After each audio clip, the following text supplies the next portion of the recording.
Well, the Link Vrains 2-pack has been announced, and you know what that means. Oh boy, a bunch of cards we're not going to get for 100 years. I really hate how Konami America has decided to release these cards as imports. So, yes, we're going to get excited for some of these new cards, but the bad news is it's going to be probably over the span of a year. Hell, we don't even have Link Vrains Pack 1 yet. We're still missing shit like the Mermail Monster, Needle Fiber, the Burning Abyss Link. It's almost like Konami is too afraid to release some of these cards in America. I wish they would just get over it, because sooner we can ban them. And now that Shonen Jump has proven that they can just release any old card that they want, it definitely means that, well, yikes, we could see Needle Fiber even being a Shonen Jump promo. So I hope that's not the case, but yikes, that would be an unconfirmed mess, actually. So let's dig on into these. So first up is a new Black Luster Soldier monster. And of course it's generic. It's just 3 monsters with different names.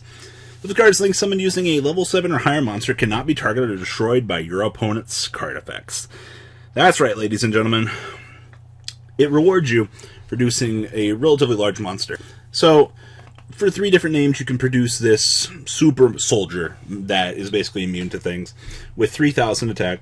The arrows aren't bad. Left, down, bottom, right, top, up. Not too terrible. And then when this card destroys its opponent's monster by battle, you can activate one of these effects. This card can gain 1,500 attack points. This card can make a second attack during the battle phase of your next turn. That's interesting. Then banish 1 card in the field. So let's be honest here. Having this be 4,500 isn't bad. Also, gaining another attack during the next battle phase seems pretty lackluster. But being able to banish a card on the field is not bad.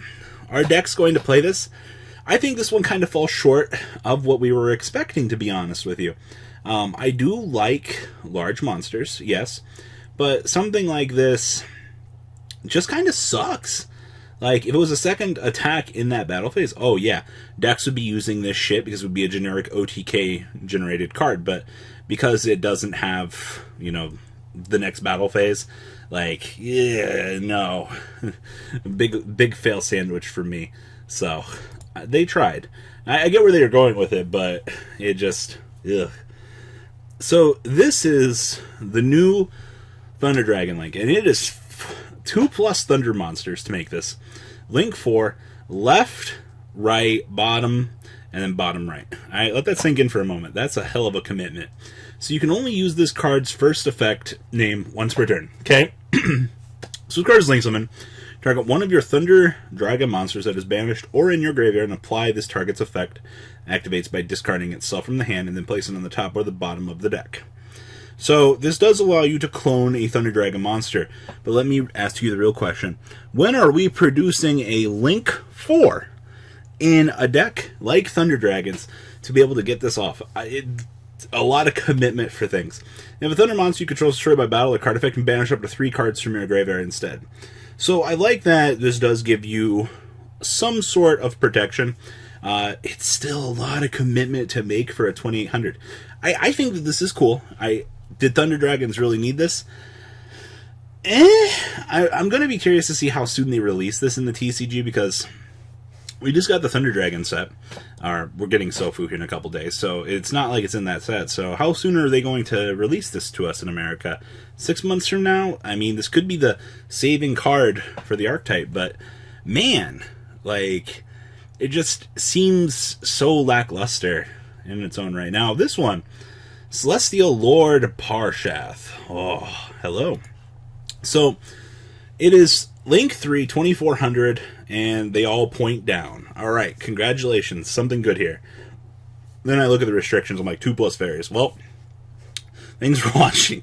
It's like, I mean, I understand fairies like Agent and stuff, Venus, World Chalice, it's cute. But, man.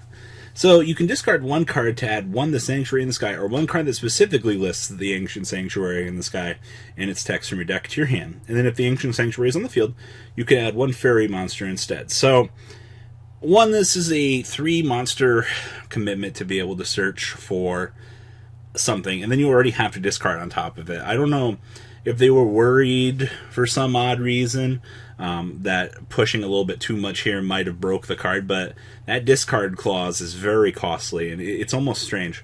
And if a face-up fairy monster you control sends to the graveyard, you can banish one fairy monster from your graveyard, especially one fairy monster with a higher level than the banished monster from your hand. So this kind of makes Parshat not so worthless in your hand if you happen to draw into it, I guess, but this card doesn't generate a lot of advantage.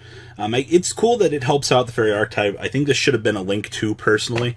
I think they were just kind of a little bit too afraid to kind of push things in a more safe, balanced direction. Like I said, I don't know how often you're going to have 3 monsters to make this. Next up is Alien Shock Trooper Mighty Frame. That looks so cool. So it's 2 reptiles to make this. Finally, I can have aliens be good. Oh, you guys don't know how happy I am. Literally, when you go into the Alien Junk Synchron, you now have something viable to want to bring out. Oh, and it's 1900 too. Like, I'll take it. So, also Rescue Rabbit with this. Okay, so quick effect, you discard 1 monster, place a number of A counters on a face-up monster on the field equal to the original level of the discarded monster. So this is kind of cute. Aliens needed some sort of way to kind of push things back a little bit. I think that's cute. It's definitely something they needed.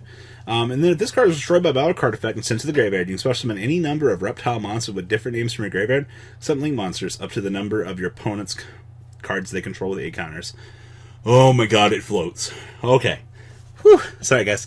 I'm a little excited because I love aliens. So if you go Rescue Rabbit, step into this, you don't get a lot of value, but the card that brings back the alien from the graveyard to initially start the summon would probably be your best value because you can just rinse, wash, and repeat into another one of these. I don't know how often I'm going to want to do that to continue to load up my graveyard with aliens or reptiles, but this is really cute. I like this. Sorry, I love aliens. It's all when Alien Stun was out, I loved that deck so much. So next up is Dragunity Knight Romulus. Okay, so it's 2 dragon or winged beast monsters except for tokens. Haha, you got boned. Y'all thought you were going to use winged beast tokens for this thing. Gotcha. So if this card is linked summon, you could add 1 Dragunity spell and trap cord or Dragon Ravine from your deck to your hand. Why do I have to discard for the Parshat one, but I make a Link 2 with 1200 attack points and you bet your ass you get a free search, right? Right? That's how this works? Like, I don't know. Like I said earlier when I was looking at the Air Knight one, why are they afraid to give these generic effects? Like, you need +1s. I'm already committing X monsters to this. Like, but here you are, you're afraid to let me do this. So if a monster is special summoned from your extra deck zone to your zone, this card points to, you can special summon 1 dragon monster or winged beast monster from your hand in defense mode, but for the rest of this turn, its effects are negated. Also, it cannot be used as link material. Gosh dang it. If you would let me use the effects, I'd be able to climb up something else. That would have been fine. I think it's cute that we now have a means to combine 2 dragons to search for Dragon Ravine. This just kind of confirms the fact that we don't see the Dragon Rulers coming back anytime in the near future because, well, have the Dragon Rulers come back with a means to just combine them together to search for Dragon Ravine for more.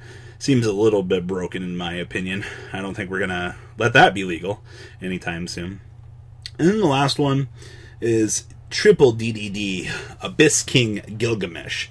Link 2, bottom right, bottom left. Cool. So it's 2 DD monsters to make it, so anything makes this. So if this card is special summon, you can place 2 DD pendulum monsters with different names from your deck and your pendulum scales, and then you take 1,000 life points. Also, you can have special monster for this turn except for DD monsters. Oh god, they fixed the deck! Oh, this is... Oh, I don't know how I'm getting 2 monsters on the field before we make any kind of commitment to a pendulum summon, but whew, this is broken. I know DDD's needed some way to like fix things, but this is beautiful. And then just like some cards destroyed by an opponent's attacking monster or an opponent's card effect, you can special summon 1 DD monster from your extra deck or graveyard in defense mode. That effect's not too good, but let me tell you, for 1,000 life points, I can place 2 pendulum scales from my deck. Holy crap! This card fixes all of the problems that I think that it's a start. Like out of this one and the Dragunity one are probably the best competitively. I'm so happy for the Alien one. The other ones, I don't know. The Thunder Dragon one just seems like too much commitment, but Konami, you tickled my fancy. I like that. So guys, please leave a comment down below. Tell me what you guys think about the new cards. And I'm out, guys. Peace. The ride never ends, guys. Make sure you enable those notifications to get the latest videos that are being posted on this channel. Make sure you guys check out VanCole40 for my Cardfight Vanguard channel. And join me and House of Champions on the Zodiac Duelist TV Twitch stream. We'll be interacting with our audiences. And please check out No Limit Gaming and LGTCG.com for the cheapest trading cards on the market. Thanks for watching, guys, and please have a good day.